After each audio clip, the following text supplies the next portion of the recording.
eu sou a Kellen, como é que vocês estão? Hoje vídeo de leituras, vou mostrar tudo para vocês que eu li nesses últimos meses de julho e agosto, tá bom? E a lista é uma lista modesta, assim, né, gente? Foram mais ou menos uns 6 livros, também contando e-books, tá? Porque fica difícil de fotografar os e-books para colocar na thumb, então eu só coloco os físicos. Então, sempre os e-books eu vou estar explicando para vocês, tá? Então, vai ser por ordem de... eu vou falar por ordem de conclusão, tá? Mas antes da gente começar, eu quero pedir para você se inscrever no canal se você não é inscrito, curtir o vídeo, porque isso ajuda muito o canal a crescer e a chegar em mais pessoas. Compartilhe o conteúdo com seus amigos. Na descrição do vídeo tem o link de compra de todos esses livros, das edições que eu estou mostrando e falando, tá? Vocês podem estar comprando pelo link que vão estar contribuindo para o meu trabalho, tá bom? Também vai ter na descrição do vídeo os links das minhas redes sociais, vocês podem me acompanhar por todas elas, estou extremamente ativa em todas elas, o Scooby, o Twitter, o Instagram e o link do blog que sai post semanalmente. Então vamos começar, avisos dados, né? Vamos começar pelo primeiro, foi Senhorita Aurora, que inclusive saiu resenha dela aqui no canal, tá? É um livro da Babi Asset, uma escritora brasileira, caso você não conheça. Eu marquei alguns trechos, a gente vê a história de uma bailarina com um maestro de música e vários desafios que eles vão enfrentar dentro desse relacionamento que vai surgir de uma forma muito louca. Então, durante até a resenha, eu falei pra vocês que ele parece um dark romance até mais ou menos a metade do livro, depois ele se transforma num livro de romance com drama forte, tá? Então, é um livro muito bom. Muito, muito bom. Inclusive, eu dei 5 estrelas pra ele. Selo cerejeira e tulipa eu favoritei, tá, gente? Porque é uma escrita que começa de um jeito, depois ele muda de novo. E você consegue ver o amadurecimento dos personagens e como eles estão construindo as suas vidas, mesmo com grandes dificuldades. E é muito, muito bonito de ver, muito gratificante de ver. Eu fiquei apaixonada pela história da Nicole e dos dramas dela, do relacionamento dela, eu gostei demais. Então, é um livro que se transforma à medida que você vai lendo, então isso é muito, muito gratificante. O outro livro é Assombrando Adeline. Eu já contei aqui no canal pra vocês que eu comecei a ler esse livro por indicação da Fabi, do Fabi Reads. Vou deixar o canal dela aqui na descrição pra vocês, tá? Ela falou que tava lendo um dark romance bem pesado, e eu li tanto o Assombrando Adeline quanto o Perseguindo Adeline, porque esse livro tem 2 volumes, tá, gente?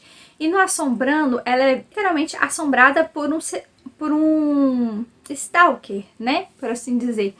Só que a história vai se abrindo de uma forma tão louca para tantos outros assuntos densos e pesados. Então é um livro que os dois, né? Eu digo dos dois. Eles são livros que não têm uma leitura leve, a leitura é pesada, densa, cheia de gatilhos de todos os tipos que você pensar, violência sexual, violência de várias outras formas, tá? Também tem uma questão muito forte de tráfico de humanos, que é mostrado, né? E também a gente vê uma pontinha de tráfico de órgãos também. Então, assim, tem uns conteúdos muito pesados. Também tem muitas cenas de estupro e outras coisas. Então você tem que ler sabendo que é um livro extremamente pesado. E não é um relacionamento saudável, é um relacionamento extremamente doentio entre ela e o stalker dela. E o primeiro livro, a gente só vê a primeira camada até eles realmente começarem a se acertar, os dois, né? Num relacionamento estranho, mas que é deles. E aí no segundo volume, a parte de tráfico humano, ela é muito aberta, porque a gente vê a nossa protagonista, que é a Adeline, passando por isso como uma mulher traficada. Então, ela passa por imensas torturas psicológicas, físicas, sabe? Ela é tratada literalmente como um objeto, como um animal. Então, assim, ela é muito machucada de muitas formas. E depois que ela consegue ser resgatada dessa situação toda, né? O próprio stalker dela que tem que começar a tratar ela de forma diferente. Não pode mais tratar ela da forma que ela foi, porque ela tá muito machucada e muito destruída. Então, é muito bonito de ver que ele tem que mudar para poder voltar a se aproximar dela, sabe? Ele não pode ser tão incisivo como ele foi no primeiro. Mas é um livro que tem também muitas cenas eróticas, muitas cenas de sexo, tá? Tipo, muito pesado e tal. Então, assim, não é um livro para menores de 18 anos, tá? É para maiores, muito pesado. E leiam a lista de gatilho antes de começar a ler, se vocês se interessarem. Esses dois livros estão no Kindle Unlimited, tá? Vocês podem pegar para ler, caso vocês tenham assinatura do Kindle. E também estão vendendo em e-book. Ele físico eu não vi, tá? Se eu ver ele físico, vou deixar nos links aqui para vocês. Mas as capas são bem sugestivas, como vocês podem ter visto, né? Aqui que eu coloquei pra vocês rapidinho, pra vocês verem. Mas assim, o primeiro livro eu dei nota Lotus, que é ótimo, tá? O selo Lotus. E o segundo livro eu dei o selo Cerejeira, que é excelente. Então, 5 estrelas. O segundo volume me surpreendeu absurdamente. Apesar de todo o horror que ela passa e sofre, você sofre muito junto com a Adeline, sabe? É absurdo. Tem uma hora no livro que você até fala, nossa, chega, para, alguém, tira ela de lá, sabe? No cativeiro, a gente é muito pesado, tá? Mas é uma leitura que eu sinto que a escritora teve uma evolução muito grande do primeiro livro para o segundo.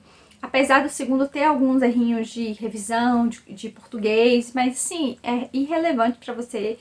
Não quebra, sabe, o andamento da história. A história é muito boa, a história é frenética, você fica muito interessado em toda aquela rede de cultos e outras coisas que se escondem o tráfico humano, tá? Mais voltado para a área sexual, tá? Literalmente, roubam mulheres para vender como escravas sexuais. Essa a temática, é pesado, gente. Então, assim, se você for se aventurar, leia a lista de gatilhos antes, tá bom? Então, assim, eu senti uma grande evolução do primeiro livro pro segundo. Então, eu tinha que dar 5 estrelas. Não dá pra não dar, gente. Então, selo Cerejeira. Também concluí o primeiro volume da série Os Hawksbys, né? E é Uma Dama Fora dos Padrões, que é o volume 1. Eu gostei muito. Deixa eu ver. Não marquei nada, não. Mas é um livro gostosinho, sabe? E quando termina, você acha, nossa, acabou tão rápido, porque você já se apegou aos personagens e você queria mais deles, sabe? E demora um pouquinho pra eles ficarem juntos, então, assim, você quer ter mais, só não tem mais, acabou, entendeu? E por isso, porque eu senti que acabou cedo demais, eu dei Selo Lotus, que é um ótimo livro, porque eu realmente senti que eu precisava mais do casal. E eu tive mais deles como amigos e de flertes do que deles como casal, entendem? Essa é a minha única crítica, mas é uma história muito boa, que você se diverte, que você torce muito pelo Jorge e pela Billy. Então, assim, é um casal muito, muito bom, muito, muito florzinho, vontade de pegar e botar no potinho pra guardar, sabe? Eles são muito, muito incríveis, eu gostei bastante, por isso que eu dei essa nota pra eles. Eu também li um mangá que é The Wedding Eve, A Véspera do Casamento e Outras Histórias. Esse Ozumi, ou Rosumi, coisa assim, ele escreveu vários contos e é um mangá de contos e já tinha muito tempo que eu queria ler esse mangá. Uma amiga minha me deu pra eu poder ler, porque hoje em dia tá difícil de você achar pra comprar ele, tá? Ele tem uma ilustração muito bonita, tá? Não tem muitas páginas coloridas. A última história fala de um gatinho, e aí eles ilustraram um pouquinho desse gatinho aqui, mas não tem muito, assim, do gato. É só esse aqui que vocês veem de ilustração colorida, né, que eu quero dizer. Mas, assim, ele me decepcionou, eu tenho que dizer, porque normalmente eu sempre trago mangás bacanas aqui pro canal e dou várias indicações legais de bacanas. Mas esse me decepcionou porque eu senti que, sei lá, tá muito dark. E mesmo porque as imagens parecem imagens do cotidiano, e aqui também os personagens dos vários contos se relacionando entre si, também parece coisa do cotidiano, mas não é bem assim, gente. As histórias têm uma pegada mais melancólica, pesada, um pouco dark também. Então eu fiquei meio triste com isso. Eu esperava algo mais, sei lá, algo mais casual. E eu senti que eu recebi algo mais dark e não foi o que eu esperava. Então eu não gostei. eu dei selo Margarida. E para quem já é familiarizado com o sistema de selos aqui do canal, o selo Margarida é a mesma coisa que regular. Então ele escapou por isso aqui de um ruim. Porque, assim, a ilustração é muito bonita, os personagens têm boas histórias, mas eu acho que tudo foi muito descartado. É essa sensação que eu tenho dessa coleção. Então eu não indico muito ela pra vocês, não. Se vocês tinham interesse, eu já digo isso, que não é tão bom assim quanto aparenta ser. E temos a querida conclusão do nossos Os Três Mosqueteiros. Gente, eu marquei muito esse livro, ó, marquei loucamente, loucamente. Quem me conhece aqui há mais tempo no canal sabe que é difícil para mim marcar muito no livro. Então, se eu marquei um livro é porque ele é extremamente especial. Extremamente. Então, tipo, marquei muito, já é difícil marcar. E se eu marco muito é porque, nossa, foi surreal. E sim, é isso que eu sinto dos Três Mosqueteiros. Por isso que eu dei a nota de selo cerejeira excelente. E também dei favorito Tulipa 5 estrelas, gente. É um livro maravilhoso. Vou trazer resenha aqui, não sei se esse vídeo vai sair antes ou depois da resenha, mas vai ter resenha dele aqui no canal, tá? Do Alexandre Dumas. E é um livro maravilhoso que a gente tem um mix de drama e novela de personagens, né? Sendo os 4 mosqueteiros os principais. Sendo que desses, realmente, o Athos e o D'Artagnan se destacam absurdamente. Na verdade, se você for colocar num peso, acho que o D'Artagnan é o grande principal dos 3, porque ele que encabeça a história e ele leva a história, mas o Athos dos 3, eles se destacam muito. Se eu for dizer qual dos 3 que tem menos participação ou menos brilho, é o Porco, sem dúvida, tá?